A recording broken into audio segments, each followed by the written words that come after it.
Comment était-elle si solitaire, la ville si peuplée?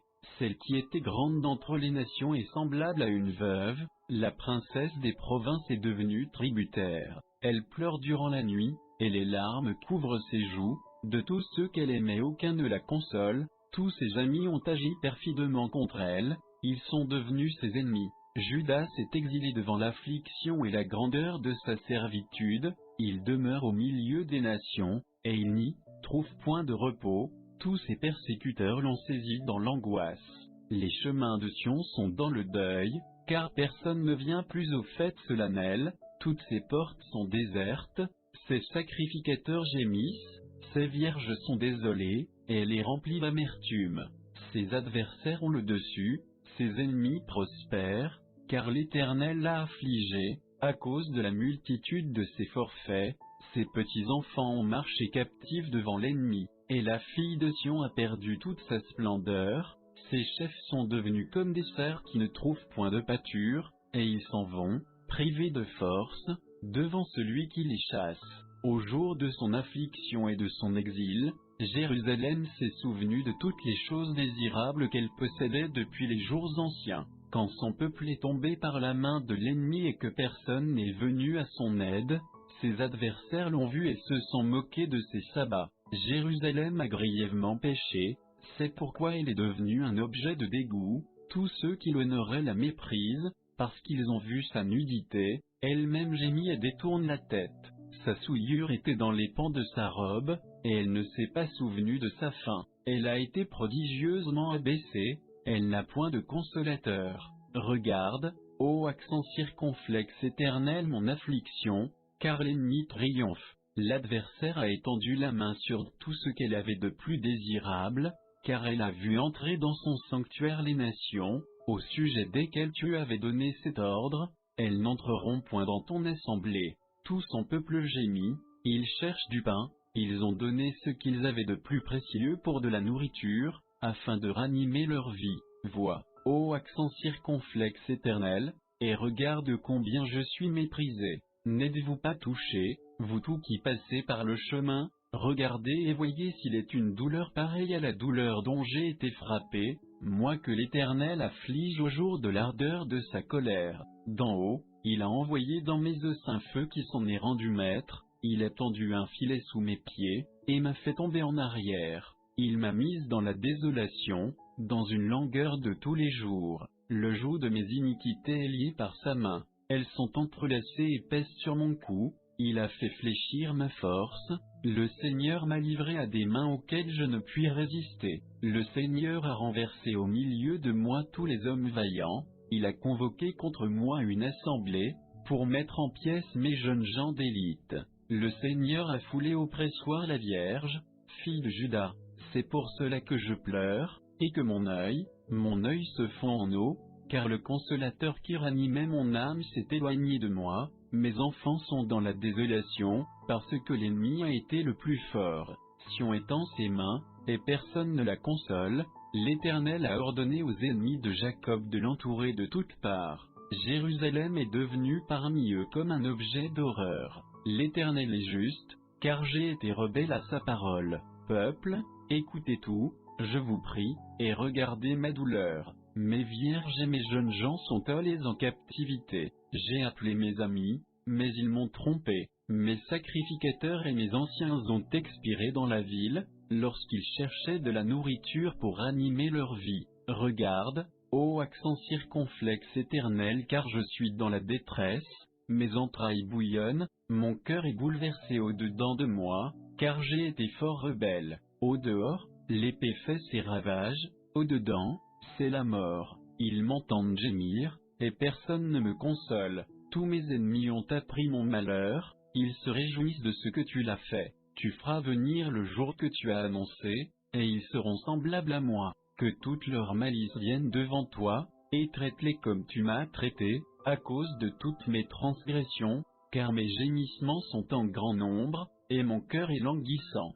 Comment le Seigneur, dans sa colère, a-t-il couvert d'un nuage la fille de Sion? Il a précipité des cieux sur la terre la gloire d'Israël, et au jour de sa colère il ne s'est point souvenu du marchepied de ses pieds. Le Seigneur a détruit sans pitié toutes les demeures de Jacob, il a ruiné, dans sa fureur, les forteresses de la ville de Juda, il les a jetées par terre, il a profané le royaume et ses chefs, dans l'ardeur de sa colère, il a brisé toute la force d'Israël, il a retiré sa droite en présence de l'ennemi, il a allumé dans Jacob comme un feu flamboyant, qui consume de toutes parts. Il a tendu son arc comme un ennemi, sa droite s'est tenue comme celle d'un adversaire, il a tué tout ce qui était agréable à l'œil, sur la tente de la fille de Sion, il a répandu comme un feu sa colère. Le Seigneur a été comme un ennemi, il a détruit Israël, il a détruit tous ses palais,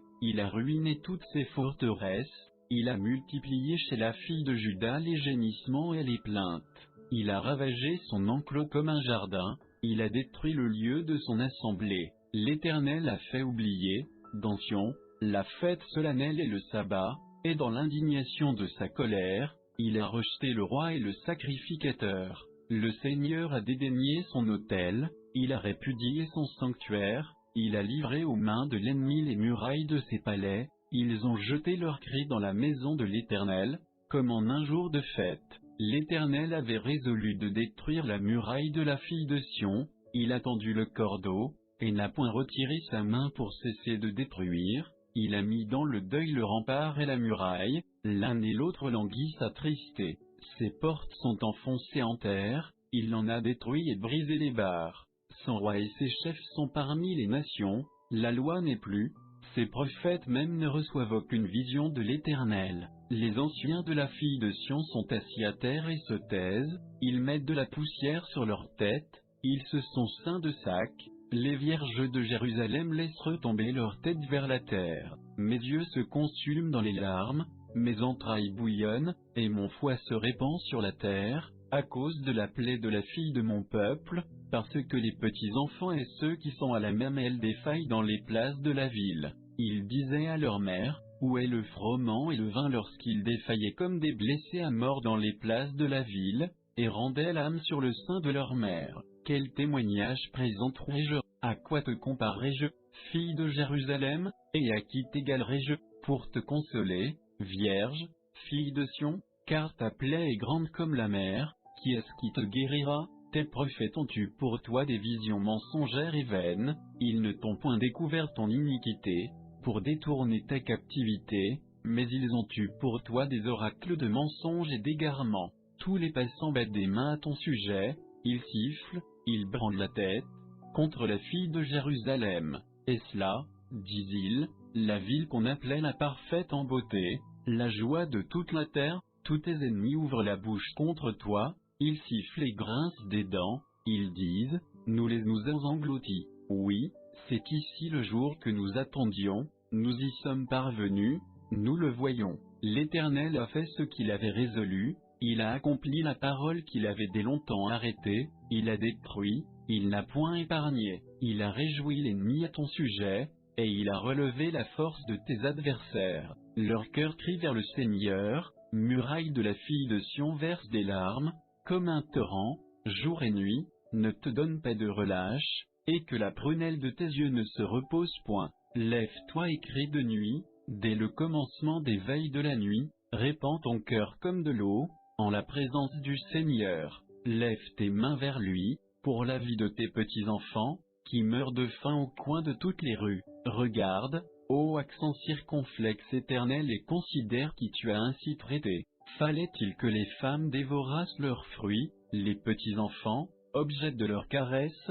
Fallait-il que le sacrificateur et le prophète fussent tués dans le sanctuaire du Seigneur? Le jeune homme et le vieillard sont couchés par terre dans les rues, mes vierges et mes jeunes gens d'élite sont tombés par l'épée, tu as tué, au jour de ta colère, tu as égorgé, tu n'as point épargné, tu as appelé de toutes parts sur moi les frayeurs, comme à un jour de fête solennelle, et au jour de la colère de l'Éternel, nul n'a échappé ni survécu.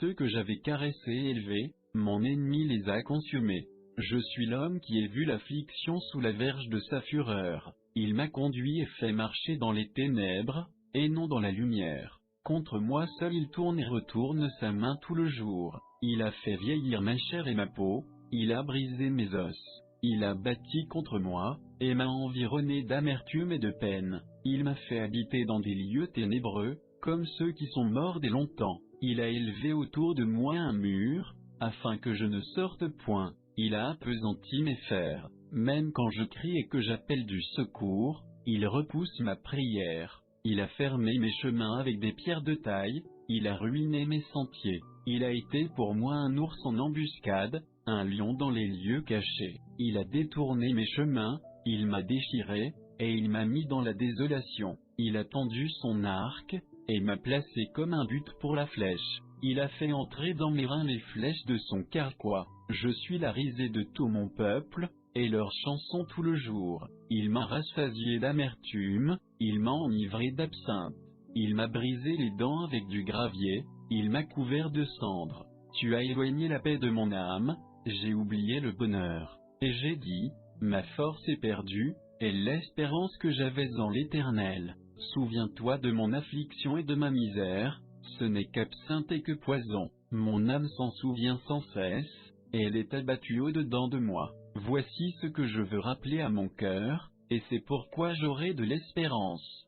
Ce sont les bontés de l'Éternel, que nous n'ayons pas été consumés, ses compassions n'ont point défailli, elles se renouvellent chaque matin, ta fidélité est grande. L'Éternel est mon partage, dit mon âme, c'est pourquoi j'espérais en lui. L'Éternel est bon pour ceux qui s'attendent à lui, pour l'âme qui le recherche. Il est bon d'attendre en repos la délivrance de l'Éternel. Il est bon à l'homme de porter le joug dès sa jeunesse.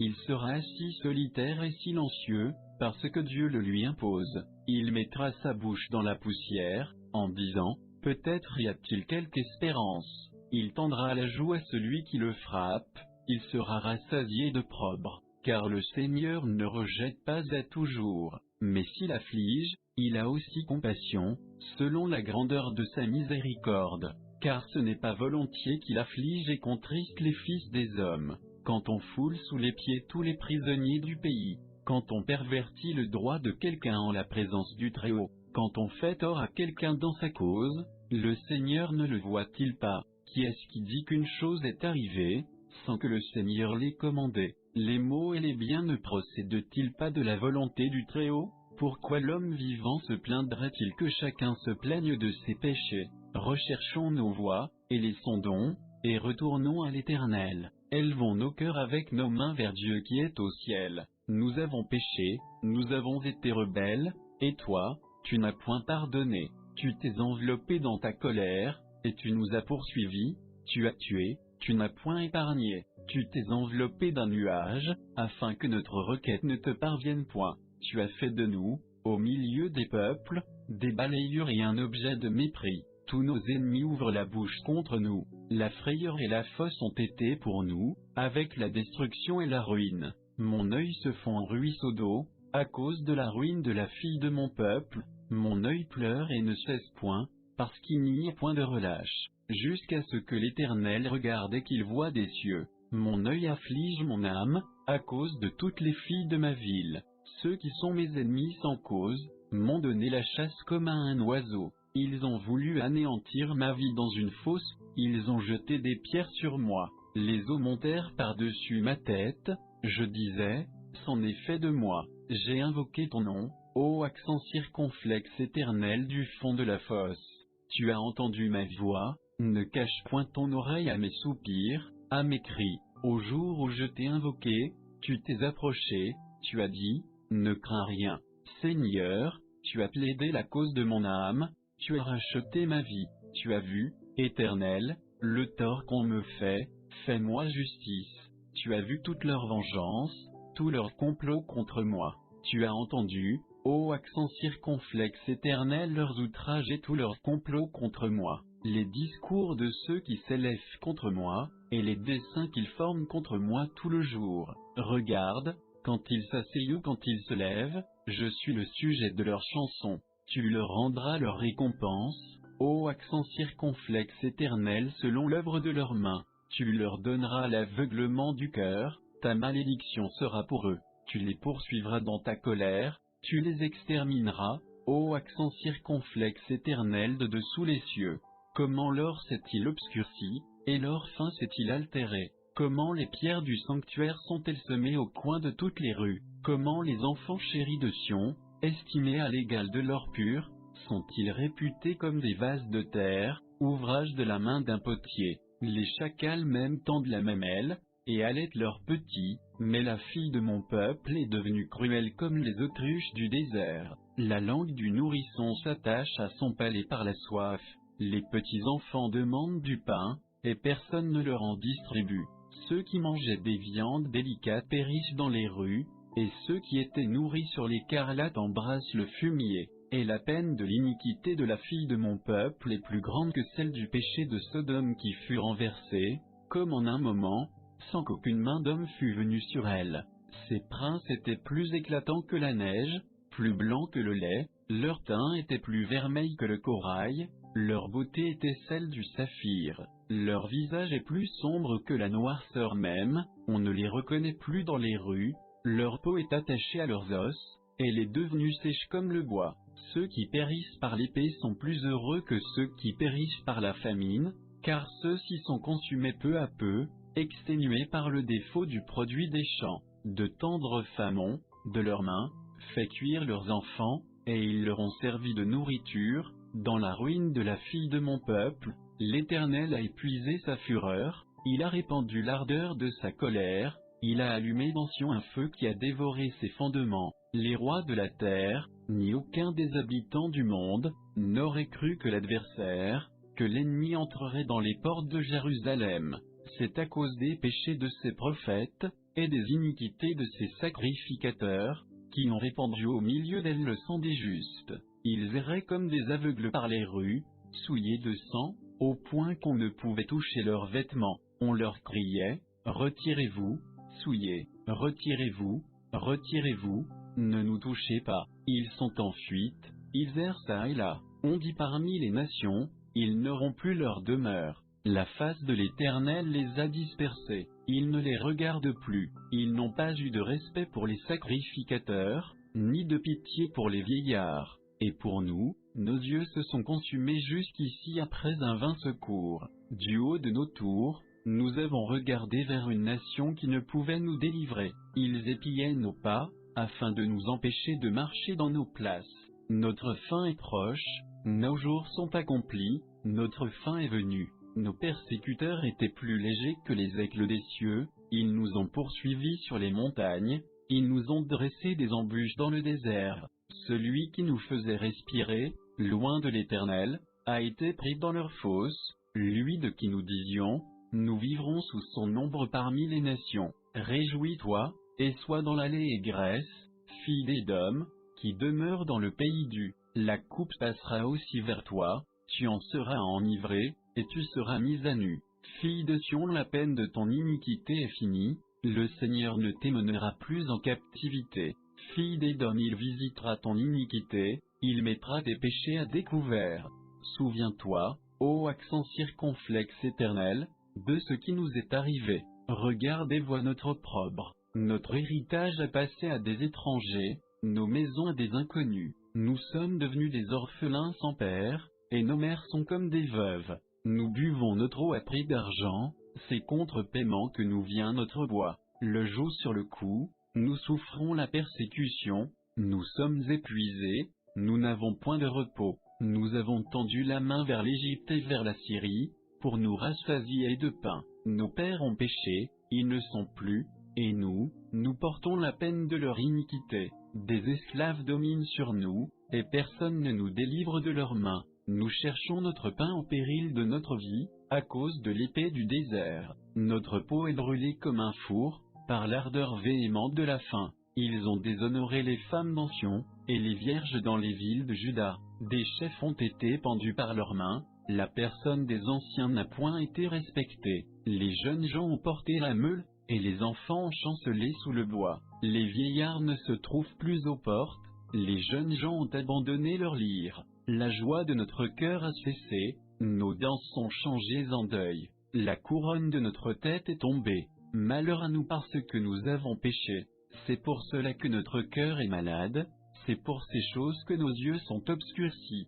C'est à cause de la montagne de Sion, qui est désolé, tellement que les renards s'y promènent. Mais toi, Éternel, tu demeures éternellement, et ton trône subsiste d'âge en âge. Pourquoi nous oublierais-tu à jamais? Pourquoi nous abandonnerais-tu si longtemps? Convertis-nous à toi, Éternel, et nous serons convertis. Renouvelle nos jours comme ils étaient autrefois. Nous aurais-tu entièrement rejetés? Serais-tu courroucé contre nous à l'excès?